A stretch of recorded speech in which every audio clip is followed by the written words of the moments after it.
Hey, patrons! I found this Sikh guy, and I thought it'd be fun to switch things up a little bit. So he's got a few videos, and I figured I'd browse through them until we get a decent idea of what he's all about. So let's start with this one, called What is God? God is a word. You can find it under G in the dictionary. You know? G-O-D. Oh, you cheeky bitch. Alright, hey, you got me. It's true. The word God is indeed a word. But the reason we have words is to refer to concepts, right? At least that was my impression. So what is the concept that word refers to? If the infinity of the creation, in its formlessness, nirgun, and in its form, sirgun, lies beyond causality and lies beyond time, it lies completely beyond our mind. Formlessness and form of creation? That seems a little meaningless. I mean, which is it? Does it have a form or does it not? Oh, who knows? Maybe it's written in some holy book somewhere. But either way, we're not talking about the creation. We're talking about God. So, did you really mean God? If you're saying God lies beyond causality and time, and he's completely beyond our ability to comprehend, well, that sounds like a self-contradictory statement. I mean, wouldn't that at least require him to be comprehensible enough that you can deduce that he's outside of causality and time? Or hell, not even deduce, just feel and know and be correct. That's still something happening inside our mind. That's still comprehension. So the question, what is God, again, is a philosophical trap question. How is it a trap? Seems like a perfectly sensible question. You say, there's a thing. And then someone asks you, hey, what is this thing that you're proposing there is? And you just yell, it's a trap! Seems a little fishy to me. But wait a second, that's what you really meant when you said God's a word, isn't it? It literally is just a word because it refers to nothing. It means nothing because you haven't even defined the concept. By the way, I'm not all that familiar with Sikhism, but apparently this is a pretty common thing. The idea that God is indescribable and unknowable and that thinking about him is pointless and you should only feel about him. Apparently it's a really big deal. Of course, when I hear that kind of thing, my brain throws up so many red flags it looks like a Nazi rally. The only answer I can give is, tell me what is not God. Everything. Okay, I'll take it a little more serious than that. So, God is everything, huh? Okay, so it's some kind of entity that lies outside of time and causality and comprises everything. That's starting to sound like a definition. You sure do seem to know an awful lot about this unknowable God thingy. But okay, that video was an interesting appetizer, but it was really short, so what should we look at next? Oh, I know, how about who created God? That sounds good. It's the philosophical dilemma that all philosophers run into sooner or later. And either they decide they are atheists or they grapple with this fundamental question. And question is, if God creates everything, who created God? It also creates everything. There's another piece of our definition. We seem to be getting closer and closer to answering that philosophical trap question. This doesn't seem so hard, I don't see what the problem was. But to the point. That's not really a philosophical dilemma anyone needs to face. The way you presented it turns it into just some random question, responding to nothing, making no point, constructing no dilemma, just purely and innocently inquiring about the nature of God. There's no dilemma. It becomes a dilemma if the theist previously made a cosmological argument. The argument that everything had to have a beginning and a cause, and that cause, for whatever reason, had to be God. So the question is posed as a response to that. If everything is caused, and that cause is a creator, then who was God's creator? The theist might come back and say, well, no, it's only things that have a beginning that need a creator. But then they're backed into the corner of saying, well, God has no creator, God's uncaused and eternal. And by saying that, they've admitted that things can exist eternally with no cause or creator, which means that godless reality and the universe, in some form or another, could also have existed eternally with no cause or creator. It's at least not impossible, and so the creator isn't necessary. So the point is, whichever way the theist turns, whichever argument they try to make to get out of it, they've already shut down their own argument. And that's why it's a dilemma. First of all, I want to say I love atheists because, without God, there would be no atheists. Right? Atheist, right? Theos means God. So even in the word atheist, God is. I love it. You joked earlier about God being a word. At least I took it for a joke. But do you actually think God is just a word? Like there's no actual thing it refers to, it's just a word. God is literally just text on a page. Because that's the only way that what you just said makes any damn sense at all. And if that is what you really think, then, Well, you're still wrong. I mean, if the word God didn't exist in any form, in any language, there would still be people who don't believe God exists. We wouldn't have a label, but things don't just stop existing because they lack a label. I've seen plenty of things I didn't have a label for, and I'm pretty sure they still existed. And I assure you that humans have not encountered most things in the universe. You know, all the exoplanets, all the stars, whatever. And we lack any way to refer to those things linguistically. We don't have names for them. But I'm pretty confident that a lot of those things actually exist, even though we haven't put labels on them yet or even found them. And as a matter of fact, if we're being real about it, I suspect that if the word God had never existed in any language, we'd have much higher numbers of people who don't believe in God. They probably wouldn't even have the concept in their heads, well defined or not. People get so trapped in their minds and their philosophies. I agree, but I'm not convinced that you're the super enlightened one who isn't. I mean, after all, you seem to be stuck believing that God is a timeless, causeless thing that created the universe, while simultaneously, somehow, being nothing more than 3 letters you can cut out of a magazine. The problem with this question is it's not a valid question. And what do they call that? I'll give you the fancy term, tautological reasoning.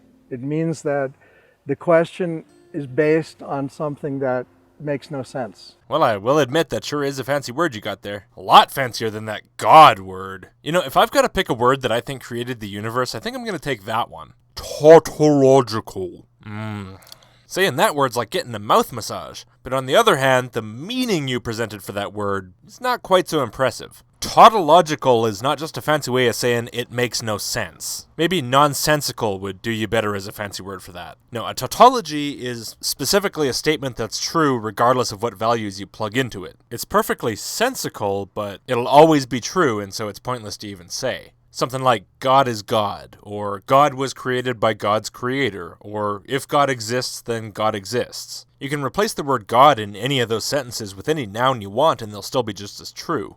So nothing about the question, who created God, is tautological, in no small part because it's not a statement, and the reasoning it's based on is not tautological either. But that's all a tangent because all you really wanted to say is that the question is based on something nonsensical. So why do you think that? Because your mind, when you ask this question, if God created everything, who created God, you're thinking in terms of causality, and you're thinking in terms of time. Right, because the people who make the cosmological argument are thinking in those terms. Otherwise, their own argument makes no sense, since it's all about things causing other things. If we're not thinking in terms of time and causality, then this argument isn't going to be brought up in the first place, and so this objection to the argument won't be brought up, and so we never need to have this discussion, because we can just assume that before the universe, there's no time and no causality, and so we have absolutely no need whatsoever to posit a God that caused any of it, and all of us atheists can go on our merry way, unbothered by these small-minded theological arguments. Great. And yet, despite you apparently agreeing with me that time and causality are unnecessary limitations when talking about events from before the Big Bang, here we are, having this conversation as though it serves a theological point somehow, and I am completely confused. But the fact is, God exists outside of causality and outside of time. Okay, great. So now all you have to do is take that concept and apply it to the thing we actually know exists, which is the universe, instead of some pointless thing you tacked on so you could dress up in funny clothes and feel all mystical. Something like this. The fact is that outside the universe there was no causality or time. There you go. We've made God unnecessary, the cosmological argument is dead, and there's absolutely no reason to believe any of this God stuff, and we can all go home. Thanks, Mr. Sikh Man, for taking my side and decimating a prized argument of theism. I really appreciate your dedication to the atheist cause. So our limited minds that can only think, okay, this happened, that caused that, that's just a limitation of the mind. I agree completely, buddy. Man, you've run so far ahead of the other theists, you've just about caught up to where we've been for fucking ages. Welcome, come on in. The universe feels great without God taking up all that space. Beyond all causes,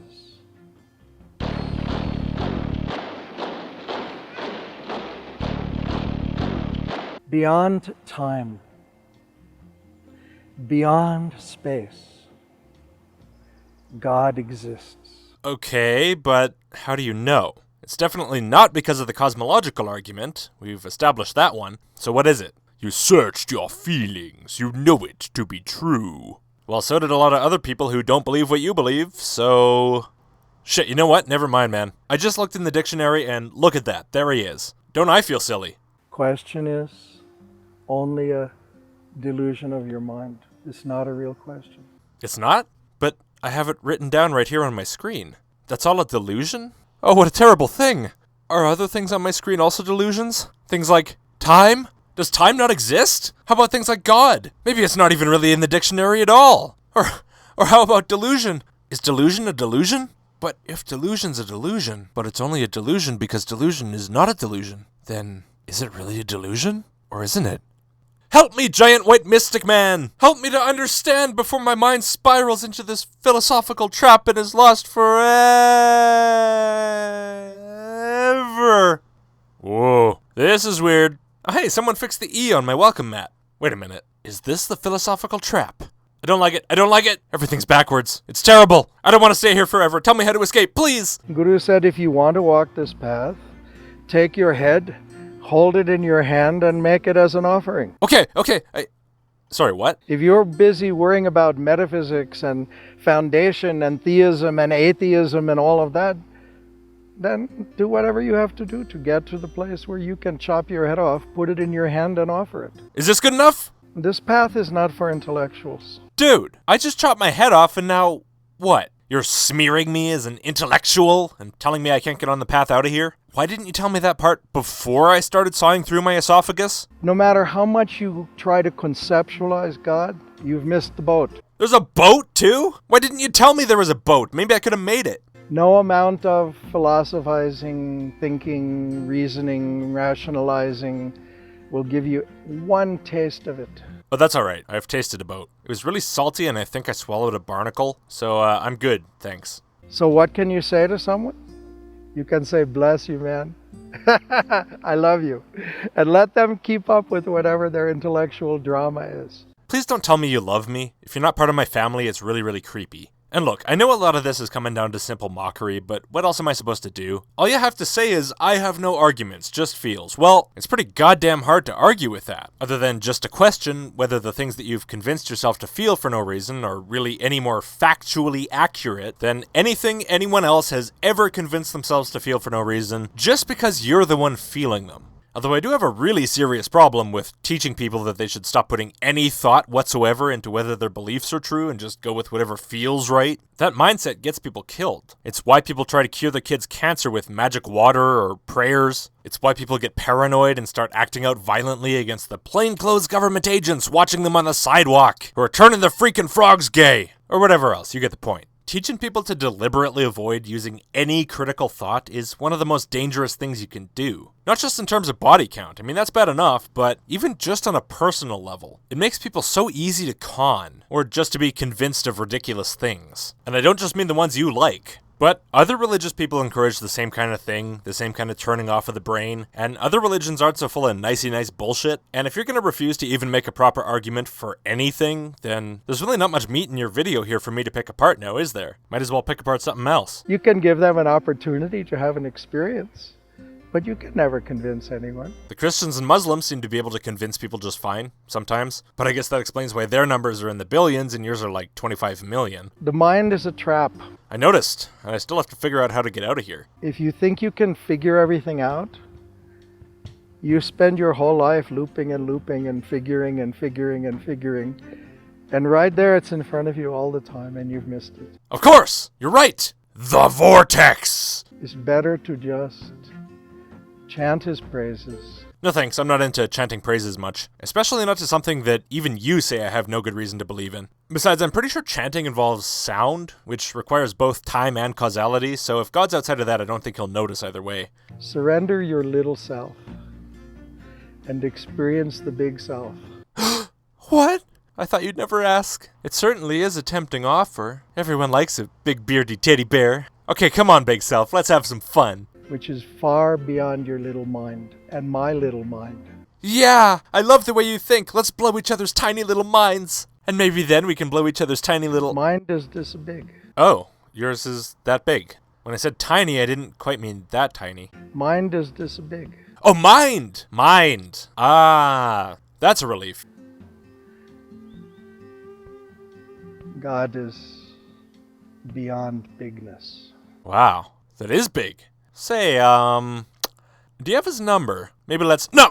What am I doing? Look, Teddy Man, I'm sorry to blue ball you like this, but I said I was getting out of this philosophical trap, and I meant it. There's nothing in here. Look around. There's no arguments. There's barely even any claims. How am I supposed to tear you apart if you don't even come out of your shell? No, I've had enough. I'm out of here. But just before I go, thank you very much for watching, patrons. I hope you've enjoyed this little walk with me on the path of Sikhism. I spent a few hours a little while ago looking into it, thinking maybe there would be something here fun to debunk. And it kinda was, this time. But I don't think I'd do it again. If this guy's anything to go by, there may not be a lot of commitment to intellectual argumentation, which is kinda required to be a subject of one of my videos. But it was pretty interesting to take a look at a religion that I don't see talked about a whole lot. Anyway, I'll see you on the next video. Goodbye!